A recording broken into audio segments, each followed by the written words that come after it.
लो पियो डियर, तुम भी क्या याद करोगे? सुसी ने कहा और फिर आगे बढ़कर नई बोतल से उसका गिलास भर दिया। डियर, बस शराब ही पिलाती रहोगी? फैयाज ने गिलास में से बड़ा सा घूंट पीते हुए लड़खड़ाते हुए लहजे में पूछा। तुम पियो तो सही, अभी तो सारी रात पड़ी है, बेसब्री अच्छी नहीं होती। सुसी ने मुस्कुराते हुए जवाब दिया और फैयाज ने गिलास में से बाकी मांदा शराब एक झटके से हलक में उंडेल ली। और तो डियर, ये तो बहुत अच्छी है। फैयाज का लहजा अब ज्यादा लड़खड़ाने लग गया था और फिर इससे पहले कि सूसी बोतल उठाकर गिलास भरती, फैयाज के हाथ से गिलास फिसलता चला गया और वो एक झटके से ही सोफे पर ढेर हो गया। सूजी ने गिलास फर्श से उठाकर मेज पर रखा और उसे सोफे पर सीधा करके लिटा दिया। उसने किसी माहिर डॉक्टर की तरह उसकी नब्ज चेक की, दिल की धड़कन नोट किया और फिर आंखों के पपोटे खोलकर गौर से देखा। जब उसे मुकम्मल तौर पर यकीन हो गया कि फैयाज तवील अरसे के लिए बेहोश हो चुका है, तो उसने इत्मीनान की सांस ली और तेजी से दरवाजे की तरफ बढ़ती चली गई। दरवाजा खोलकर उसने बाहर झांका और तवील राहदारी को कतई तौर पर सुनसान देखकर उसने इत्मीनान से सर हिलाया और फिर दरवाजा बंद करके चटकनी चढ़ा दी। अब वो मेज पर पड़े हुए मसनूई फूलों के गुलदस्ते की तरफ बढ़ती चली गई। उसने मुख्तलिफ रंगों के फूलों को एक खास अंदाज में खींचा और खामोशी से कुर्सी घसीट कर बैठ गई। चंद लम्हों बाद मसनूई फूलों के रंग तेजी से बदलने शुरू हो गए और सूजी चौकन्नी हो गई। उसके चेहरे के उजलात तन गए। हेलो, डीजी स्पीकिंग ओवर, एक कड़क आवाज सुनाई दी। चीफ बॉस, मैं नंबर 101 सूजी बोल रही हूँ, पाकिस्तान से। इस वक्त मेरे कमरे में यहाँ की इंटेलिजेंस का चीफ सुपरिटेंडेंट फैयाज बेहोश पड़ा हुआ है। उसकी ज़बानी मुझे मालूम हुआ है कि पाकिस्तान हुकूमत के कानों में हमारे यहाँ आने की भनक पड़ गई है और intelligence director sir Rahman Faiyaz की सरबराही में एक टीम वेस्ट हाउस भेज रहा है ताकि आपसे वहीं निपट लिया जाए और आप यहाँ ना आ सके। ऊपर सूजी ने तेज तेज लहजे में तफसील बताते हुए कहा। ओ, मगर हमारे प्रोग्राम का इल्म हुकूमत को पहले से कैसे हो गया? बहरहाल कोई बात नहीं, तुम उस शख्स का खात्मा कर दो, बाकी जब यहाँ आएंगे तो मैं उनसे निपट लूंगा। ओवर, चीफ बॉस ने कड़क लहजे में जवाब देते हुए कहा। बॉस, मैंने उससे मजीद तफसीलात हासिल की हैं। ये 10 मेंबरों की टीम के साथ कल शाम 6 बजे यहाँ के एक फौजी एयरपोर्ट से किसी खुफिया तैयारी से जाने का प्रोग्राम बनाए हुए है और अपने साथ इमरान को भी ले जाना चाहता है। ऊपर सुजी ने मजीद तफसीलात बताते हुए कहा।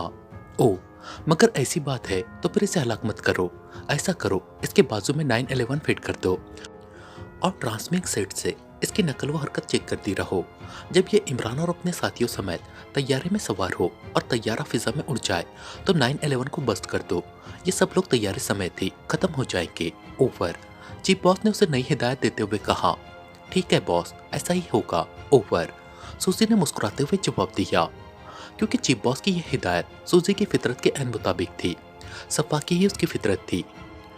उसे एक बेहोश पड़े हुए शख्स को हलाक करने में कोई लुत्फ महसूस ना हो रहा था, जबकि 10-12 जीते जागते लोगों के पुरकच्चे उड़ते देखकर उसकी फितरत को ज्यादा चैन मिल सकता था। उसने कुर्सी छोड़ी और फिर अलमारी के करीब पड़े हुए एक छोटे से अटैची केस की तरफ बढ़ती चली गई। बज़ाहिर ये आम सा अटैची केस था जिसमें उसके कपड़े भरे हुए थे, मगर उसकी इंतहाई खुफिया जेबों में जदीद किस्म का बेशुमार सामान भरा हुआ था। सूजी ने खुफिया खाना खोला और फिर उसमें से एक माचिस के साइज की डिबिया बाहर निकाल ली। डिबिया के ऊपर एक छोटा सा बटन फिक्स था। उसने वो बटन डिबिया से अलहदा किया और फिर अटैची केस के एक और खुफिया खाने से एक बारीक धार का छोटा सा खंजर और एक छोटी सी शीशी बाहर निकाल ली। खंजर लेकर वो सीधी फैयाज के पास पहुंची और उसने फैयाज की आस्तीन खोलकर उलट दी और फिर उसने कलाई की पुश्त पर उस खंजर से गहरी खराश लगाई और हाथ में पकड़े हुए बटन को उस खराश के अंदर रखकर दबा दिया। छोटा सा बटन गोश्त के अंदर उतरता चला गया। बटन अंदर डालकर सूजी ने शीशे का ढक्कन खोलकर उसमें मौजूद सयाल के चंद कतरे उस खराश पर टपकाए और उंगली और अंगूठे की मदद से उस सयाल को तेजी से खराश पर मलना शुरू कर दिया।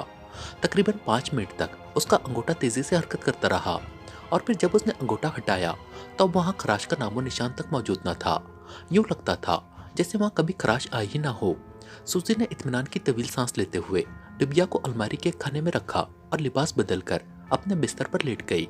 उसे मालूम था कि फैयाज सुबह से पहले होश में नहीं आ सकता और 911 के मुतालिक तो उसे जिंदगी भर इल्म नहीं हो सकता, जबकि उस डिबिया की मदद से वो जब चाहे 911 को बस्ट कर सकती थी और जब चाहे मखसूस स्क्रीन पर वो फैयाज की न सिर्फ नकलो हरकत चेक कर सकती थी बल्कि उसकी आवाज़ भी सुन सकती थी। और चूंकि उसे मालूम था कि फैयाज और उसके साथियों ने कल शाम 6 बजे जाने का प्रोग्राम बनाया हुआ है, इसलिए वो बड़े मुतमईन अंदाज में सो गई।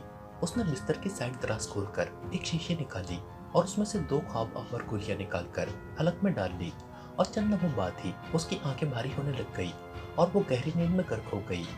फैयाज सोफे पर उसी तरह बेहोश पड़ा हुआ था। इमरान ने कार दानिश मंजिल के पोर्च में रोकी और फिर तेज तेज कदम उठाता ऑपरेशन रूम की तरफ बढ़ता चला गया। इमरान साहब, ये बैठे बिठाए आपको दहशतगर्द कैसे याद आ गया? ब्लैक जीरो ने इमरान के इस्तकबाल के लिए उठते हुए पूछा। अगर तुम्हें सिर्फ बैठे बिठाए पर एतराज है तो मैं खड़े खड़ा याद कर लेता हूँ, इमरान ने मुस्कुराते हुए जवाब दिया और ब्लैक जीरो बेख्तियार हंस पड़ा। ताहिर, मामला बेहद संगीन है। दहशतगर्द हमारे मुल्क का रुख करने वाला है और तुमने खुद उसकी फाइल में पढ़ लिया होगा कि ये कितनी खौफनाक तंजीम है। इसलिए मैंने यही फैसला किया है कि इसे पाकिस्तान आने से पहले ही खत्म कर दिया जाए। कम से कम हमारे मुल्क की कीमती इमलाक तो उसके हाथों बच जाएंगी, वरना कम से कम आधे से ज्यादा मुल्क की तबाही तो एक लाजमी अम्र है। इमरान ने कुर्सी पर बैठते हुए इंतहाई संजीदा लहजे में कहा। बिल्कुल दुरुस्त फैसला है जनाब, मगर दहशतगर्द इस वक्त कहाँ है? ब्लैक जीरो ने जवाब दिया। वो वेस्ट हाउस में मसरूफ है, इमरान ने जवाब दिया। ओह ठीक है, फिर इस बार मुझे इजाजत दीजिए, मैं खुद उसके मुकाबले में जाना चाहता हूँ, ब्लैक जीरो ने बड़े मुल्तजी लहजे में कहा। चलो ठीक है, तुम जूलिया को अपनी जगह छोड़कर बाकी टीम को लेकर चले जाओ, तुम्हें भी यहाँ बैठे बैठे जंग लगता जा रहा है। इमरान ने बड़े फैयाजाना अंदाज में जवाब दिया और ब्लैक जीरो खुशी के मारे उछल पड़ा। उसका चेहरा मसरत से जगमगाने लगा था। बहुत बहुत शुक्रिया इमरान साहब, मैं इंशाल्लाह दहशतगर्द की तमाम दहशत झाड़ कर ही वापस आऊंगा, ब्लैक जीरो ने इंतहाई मसरत भरे लहजे में जवाब दिया। मैंने सर सुल्तान से कह दिया है, स्पेशल मिलिट्री तैयारा तुम्हारी टीम को वेस्ट हार्ट की सरहद पर छोड़ देगा। आगे तुम जानो और दहशतगर्द जाने, मेरी जान अजाब से निकली। बाकी तैयारियां तुम मुकम्मल कर लेना। बस इतना बता दूं कि वेस्ट हार्ट में होटल मेट्रो के मालिक रॉजर से तुम्हें प्रिंस ऑफ डम के हवाले से मुकम्मल इमदाद और ताउन मिल सकता है, इमरान ने कुर्सी से उठते हुए कहा। बेहतर है, ब्लैक जीरो ने जवाब दिया और इमरान वापस मुड़कर कमरे से बाहर निकल आया। उसने अचानक ही फैसला कर लिया था कि वो टीम से अलहदा रहकर काम करेगा। इस तरह वो टीम की कारकर्दगी भी चेक कर सकता है और आसानी से काम भी। यही वजह थी कि उसने फौरन ही ब्लैक जीरो की तजवीज़ मान ली थी। दानिश मंजिल से निकलकर अब उसने कार का रुख वापस अपने फ्लैट की तरफ कर लिया। अब वो खुद वेस्ट हाम जाने का प्रोग्राम तय करना चाहता था। यही सोचता हुआ वो कार ड्राइव किए जा रहा था कि अचानक उसकी नजरें होटल शहजाद की पार्किंग पर पड़ी और उसे कैप्टन फैयाज की कार वहां खड़ी नजर आ गई और उसी लम्हे उसके जहन में धमाका सा हुआ और उसे सर रहमान की बात याद आ गई कि वो सुपर फैयाज की क़यादत में दहशतगर्द के खिलाफ टीम वेस्ट हार्ट भेज रहे हैं। फौरन उसने फैसला कर लिया कि वो अपनी टीम के साथ जाने की बजाय सुपर फैयाज को इस्तेमाल करेगा। चुनांचे उसने कार होटल शहजाद के कंपाउंड में मोड़ दी। सुपर फैयाज की कार के करीब जाकर उसने कार रोकी और फिर उतरकर सीधा मेन गेट की तरफ बढ़ता चला गया। उसने सोचा था कि सुपर फैयाज के साथ गपशप करके उसके प्रोग्राम के मुतालिक मालूम करेगा। हॉल में दाखिल होकर उसने इधर उधर देखा, मगर सुपर फैयाज उसे कहीं नजर न आया तो वो सीधा काउंटर की तरफ बढ़ता चला गया। फरमाइए, काउंटर मैन ने बड़े मोतबना अंदाज में पूछा। वो इमरान से अच्छी तरह वाकिफ था। सुपरिटेंडेंट फैयाज कहाँ है? इमरान ने बड़े राजदाराना लहजे में पूछा। वो कमरा नंबर 112 में है इमरान साहब, मगर बेहतर है कि आप वहां न जाए, उनके रंग में भंग पड़ जाएगी, काउंटर मैन ने मुस्कुराते हुए कहा। ओ, तो ये बात है, मगर मेरे पास इस वक्त भंग नहीं है। और कौन है उसके साथ? इमरान ने भी मुस्कुराते हुए जवाब दिया। कोई गैर मुल्की लड़की है, सूसी, मेरा ख्याल है वेस्ट हार्प से आई है। उसके साथ एक और गैर मुल्की भी था जो शाम को चला गया है, काउंटर मैन ने कहा। वेस्ट हार्प से? मगर फैयाज ने कैसे फंसाई? इमरान ने चौंक कर पूछा। ये तो आप फैयाज साहब से पूछिए, मैं क्या बता सकता हूँ, काउंटर मैन ने चीखते हुए कहा। इसका मतलब है फैयाज की परवाज खासी बुलंद हो गई है, इमरान ने कहा और फिर लिफ्ट की तरफ बढ़ गया। मगर चंद कदम चलने के बाद वो तेजी से वापस मुड़ा। सुनो, मेरे जाने के बाद उसे फोन करके मेरे आने की इत्तला देने की हिमाकत मत करना, इमरान ने सख्त लहजे में कहा। अरे नहीं इमरान साहब, मैं भला ऐसा कर सकता हूँ, काउंटर मैन ने सर हिलाते हुए कहा और इमरान मुतमईन होकर वापस लिफ्ट की तरफ मुड़ गया। चंद लम्हों बाद वो कमरा नंबर 112 के सामने मौजूद था। राहदारी तकरीबन सुनसान पड़ी थी। उसने झुककर की होल से आंख लगाई तो उसे सामने सोफे पर फैयाज बैठा हुआ नजर आया। उसके हाथ में शराब का गिलास था, जबकि एक खूबसूरत गैर मुल्की लड़की झुककर उसके गिलास में शराब उंडेल रही थी। उसी लम्हे उसे लिफ्ट के रुकने की आवाज सुनाई दी और इमरान सीधा हो गया।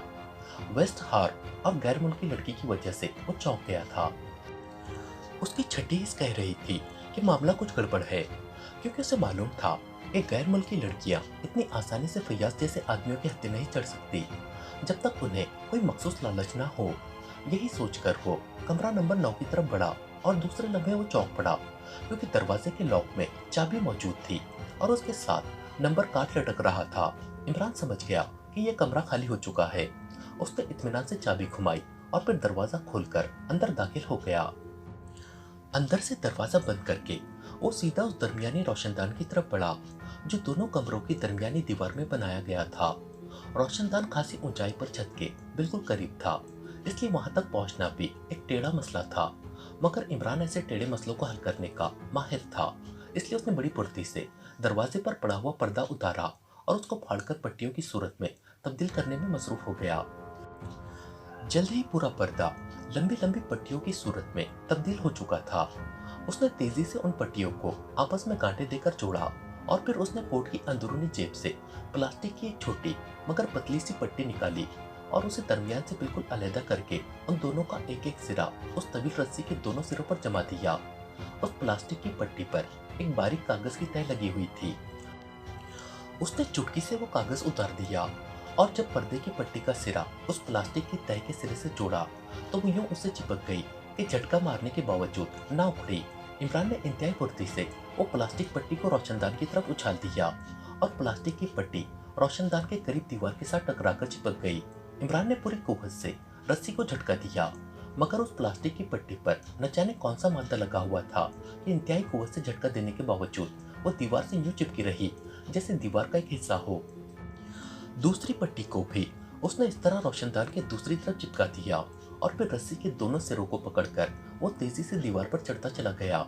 उसका अंदाज ऐसा था जैसे लोग खजूरें उतारने के लिए खजूर के दरख्त पर चढ़ते हैं। जब वो रोशनदान के बिल्कुल करीब पहुंच गया तो उसने दोनों रस्सियों को अपने कोलों के गिर्द लपेटकर मजबूती से गांठ दे दी। अब वो बड़े इत्मीनान से दीवार से पैर लटकाए उन रस्सियों पर बैठा हुआ था और चूंकि उसका सर रोशनदान से ऊपर छत के बिल्कुल करीब था, इसलिए वो बड़ी आसानी से दूसरे कमरे में झांक सकता था। उसने हाथ बढ़ाकर रोशनदान के दरमियानी तख्ते को जरा सा खोला और दूसरी तरफ झांकने लगा।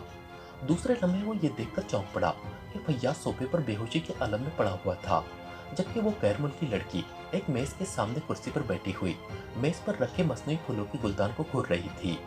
इमरान एक लम्हे के लिए तो सिचुएशन को समझ न सका, मगर दूसरे लम्हे वो बुरी तरह चौंक पड़ा जब उसने गुलदान में से एक करक सी आवाज निकलते सुनी।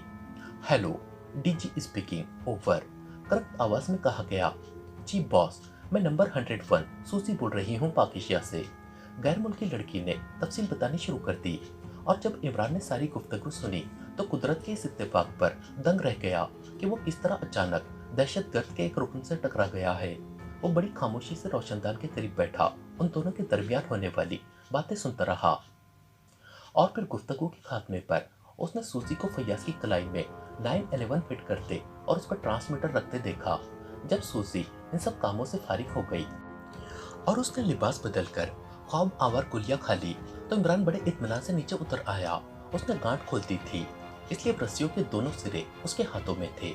उसने रस्सी के एक सिरे को छत की तरफ उछालकर मखसूस अंदाज में झटका दिया तो प्लास्टिक की पट्टी दीवार से अलहदा होकर नीचे फर्श पर आ गिरी। इस तरह उसने दूसरी पट्टी भी खोली और फिर उन्हें रस्सियों से अलहदा करके वो रस्सियों और उन दोनों पट्टियों को उठाए गुसल खाने में घुस गया। उसने जेब से लाइटर निकालकर प्लास्टिक की दोनों पट्टियों को शोला दिखाया तो वो दोनों धड़ाधड़ चलने लग गई। चंद ही लम्हों में वो राख में तब्दील हो गई। फिर इमरान ने पट्टियों का भी यही हशर किया और उन सब की राख वॉशबीन में बहा दी। उसने ऐसा इसलिए किया था कि काउंटरमैन ने उसे सूजी के किसी साथी के मुतालिक बताया था। उसने सोचा था कि उसका साथी कहीं तफ्तीश न करे और इस तरह पट्टियों को देखकर वो सब कुछ समझ जाएगा। वो सूजी को अगवा करके ले जाने का प्रोग्राम बना चुका था। इस तरफ से फारिग होकर इमरान तेजी से कमरे का दरवाजा खोलकर बाहर आया और उसने चाबी वैसे ही बाहर लटका दी। इस वक्त राहदारी बिल्कुल सुनसान पड़ी थी, इसलिए वो इत्मीनान से सूजी के कमरे के दरवाजे पर रुका। उसने जेब से एक मास्टर की निकाली और उसे ताले के सुराख में डालकर दाएं बाएं घुमाने लगा। चंद ही लम्हों बाद एक हल्की सी खटक की आवाज सुनाई दी और इमरान ने मास्टर की खींचकर वापस जेब में डाल दी और फिर दरवाजे को धकेलकर वो अंदर दाखिल हो गया। उसने चूंकि सूजी को ख्वाब आवर गोलियां खाते देख लिया था, इसलिए उसे इत्मीनान था कि सूजी कई घंटों तक गहरी नींद में गर्क रहेगी। उसने अपने पीछे दरवाजा बंद किया और फिर बटन दबाकर रोशनी कर दी। सिचुएशन बिल्कुल वैसी ही थी जैसी उसने रोशनदान से देखी थी। सूजी बिस्तर पर गहरी नींद सोई हुई थी, जबकि कैप्टन फैयाज सोफे पर बेहोश पड़ा हुआ था। इमरान ने सबसे पहले अलमारी के खाने से 911 का माचिस की डिबिया जितना ट्रांसमीटर उठाकर जेब में डाला और फिर उसने फुर्ती से कमरे की तलाशी लेनी शुरू कर दी। जल्दी उसने अटैची केस के खुफिया खानों से काफी काम की चीजें बरामद कर ली। उनमें एक छोटी सी डायरी थी। इमरान ने डायरी खोलकर उसके मुख्तलिफ सफात पर सरसरी सी नजर डाली और फिर मुस्कुराकर डायरी जेब में डाल दी। बाकी चीजें भी उसकी जेबों में मुंतकिल हो गई। उसने मेज पर पड़ा हुआ वो गुलदान भी उठाकर जेब में डाल लिया था। इस काम से फारिग होकर इमरान ने मेज पर पड़ा हुआ होटल का पैड उठाया और उसके साथ मुंसलिक पेंसिल से कागज पर फैयाज के नाम एक पैगाम लिखा। बाय बाय डियर फैयाज, मैं एक जरूरी काम से जा रही हूँ। उम्मीद है तुम्हारा मिशन कामयाब रहेगा, सूजी। पैगाम लिखकर उसने पैड मेज पर रखा और फिर झुककर सोई हुई सूजी को उठाकर कंधे पर डाल लिया और दरवाजा खोलकर बाहर निकल आया। राहदारी बदस्तूर सुनसान पड़ी थी। इमरान सूजी को उठाए लिफ्ट की तरफ बढ़ने की बजाय राहदारी की मशरिकी सिमत की तरफ चलने लगा। उसे मालूम था कि हर राहदारी के आखिर में फायर ब्रिगेड वालों के लिए एक बचाव सीढ़ी मौजूद होती है। चुनांचे जल्द ही वो एक छोटा सा दरवाजा खोलकर उस सीढ़ी पर पहुंच गया। सीढ़ी एक उब्बी गली में पहुंचती थी, इसलिए इमरान सूजी को उठाए आसानी से उस गली में पहुंच गया। गली में पहुंचकर वो तेजी से चलता हुआ मेन रोड पर पहुंचा। मेन रोड पर पहुंचने से कबल ही उसने सूजी को अंधेरी गली में दीवार की जड़ के साथ लिटा दिया। अंधेरे में सूजी नजर न आ रही थी। जब तक कोई गौर से न देखे, फिर वो तेजी से मेन रोड की तरफ बढ़ा और मेन रोड से होता हुआ वो जल्द ही होटल के सामने के रुख पहुंच गया। होटल के कंपाउंड में दाखिल होकर वो सीधा अपनी कार की तरफ बढ़ा, जो सुपर फैयाज की कार के करीब खड़ी थी। और फिर चंद लम्हों बाद उसकी कार कंपाउंड से निकलकर होटल के उकब में मौजूद उस गली की तरफ बढ़ती चली गई। उसने कार उब्बी गली के सिरे पर पहुंचकर रोक दी और फिर उतरकर गली की तरफ बढ़ता चला गया। सूजी अभी तक दीवार के साथ पड़ी हुई थी। इमरान ने उसे झुककर उठाया और फिर उसे कंधे पर लादकर तेज तेज कदम उठाता कार के करीब पहुंच गया। कार की पिछली नशिस्त का दरवाजा खोलकर उसने सूजी को पिछली नशिस्तों के दरमियान में लिटा दिया और फिर दरवाजा बंद करके फुर्ती से ड्राइविंग सीट पर बैठ गया। चंद लम्हों बाद उसकी कार इंतहाई तेज रफ्तारी से दानिश मंजिल की तरफ उड़ी चली जा रही थी। वेस्ट हार्ब के दारुल हुकूमत में एक 16 मंजिला इमारत की आखिरी मंजिल पर एक छोटे से कमरे में नौजवान बड़ी बेचैनी के आलम में टहल रहा था। कमरे के दरमियान में एक मेज पर एक बहुत बड़ा ट्रांसमीटर पड़ा हुआ था, जिसके ऊपर छोटी सी स्क्रीन भी फिट थी। नौजवान खासा लहीम शहीम और ताकतवर जिस्म का मालिक था। उसके जिस्म पर खूबसूरत तराश का सूट था, मगर उसका चेहरा किसी बुलडॉग की तरह फूला हुआ और खासा बेरहम किस्म का दिखाई दे रहा था। नौजवान की बड़ी बड़ी आंखों में बेपनाह सुर्खी थी। यूं लगता था जैसे वो किसी इंसान की बजाय भेड़िए की आंखें हो। वो बड़ी बेचैनी के आलम में कमरे में टहल रहा था कि अचानक वो टटक कर रुक गया। ट्रांसमीटर से हल्की हल्की जूजों की आवाजें निकलने लगी। नौजवान ने आगे बढ़कर तेजी से ट्रांसमीटर का बटन ऑन कर दिया और दूसरे लम्हे स्क्रीन रोशन हो गई और उस पर एक शख्स की तस्वीर उभर आई। उसके चेहरे पर सिया रंग का नकाब चढ़ा हुआ था। DG speaking over. नकाबपोश की आवाज ट्रांसमीटर से बरामद हुई। लहजा इंतहाई कड़क था। Yes boss. Number 2 speaking over. Bulldog की शक्ल वाले नौजवान ने कदरे मातबाना लहजे में जवाब देते हुए कहा, क्या रिपोर्ट है? ओवर। नकाबपोश ने पूछा। बॉस, हालात बिगड़ गए हैं। प्राइम मिनिस्टर नामालूम मकाम पर रुपोश हो गए हैं। मैनहट्टन के जजीरे पर मुसल्लह फौज के दस्ते पहरा दे रहे हैं। नापा लेबोरेटरी का चीफ असल फार्मूला लेकर उसी जजीरे में पहुंच जाने में कामयाब हो गया है। ओवर। नंबर 2 ने जवाब दिया। इसका मतलब है हमारा मिशन फिलहाल नाकाम हो गया। ओवर। नकाबपोश का लहजा बेहद करप्ट हो गया। यस बॉस, मालूम तो ऐसा ही हो रहा है। बहरहाल हमारे आदमी मैनहट्टन पहुंचने की कोशिश कर रहे हैं। मेरा अंदाजा है कि प्राइम मिनिस्टर भी वही है। ओवर। नंबर 2 ने जवाब दिया। नंबर 2, हमने अपने मिशन के लिए वेस्ट हार्ब की ईंट से ईंट बजा दी है। सैकड़ों इमारतें उड़ा दी, हजारों आदमी मार डाले गए, पूरे मुल्क में आग व खून की होली खेली गई, मगर फायदा कुछ न हुआ। हमारे मतलब का आदमी प्राइम मिनिस्टर भी न बन सका और न ही फार्मूला हाथ आया। ओवर। नकाबपोश के लहजे में बेपनाह तंज था। हालात अचानक ही बदल गए बॉस, वरना हम कामयाबी के करीब पहुंच गए थे। जिस पार्टी की खातिर हमने ये काम किया उसका लीडर ही बुज़दिल निकला। उसने मुल्क की हालत देखकर खुदकुशी कर ली और अब उस पार्टी में ऐसा कोई आदमी नहीं जो इक्तिदार पर कब्जा कर सके। ऊपर। नंबर 2 ने जवाब दिया, मैं चाहता था कि जल्द से जल्द यहाँ का मिशन मुकम्मल करके पाकिस्तान जाऊं, मगर मालूम होता है अभी यहाँ कुछ दिन लगेंगे। उधर पाकिस्तान हुकूमत को हमारे वहाँ आने की इत्तला मिल गई है और वहाँ की एक टीम हमारी सरकोबी के लिए यहाँ आ रही है। ऊपर। नकाबपोश ने कहा, मगर बॉस, हुकूमत पाकिस्तान को उसकी इत्तला कैसे मिल गई और वो टीम यहाँ पहुंचकर क्या करेगी? ओवर। नंबर 2 ने हैरत भरे अंदाज में जवाब दिया, किसी तरह मिल गई होगी इत्तला। बहरहाल मैंने उस टीम का बंदोबस्त कर लिया है। कल तक उसके खात्मे की इत्तला मिल जाएगी। मुझे उसकी फिक्र नहीं है। पाकिस्तान एक पसमानदा मुल्क है, वो हमारे खिलाफ भला क्या कर सकता है? सिर्फ इस मुल्क की तबाही चंद दिनों के लिए मस्जिद टल गई है। ऊपर। नकाबपोश ने बड़े एतमाद भरे लहजे में कहा,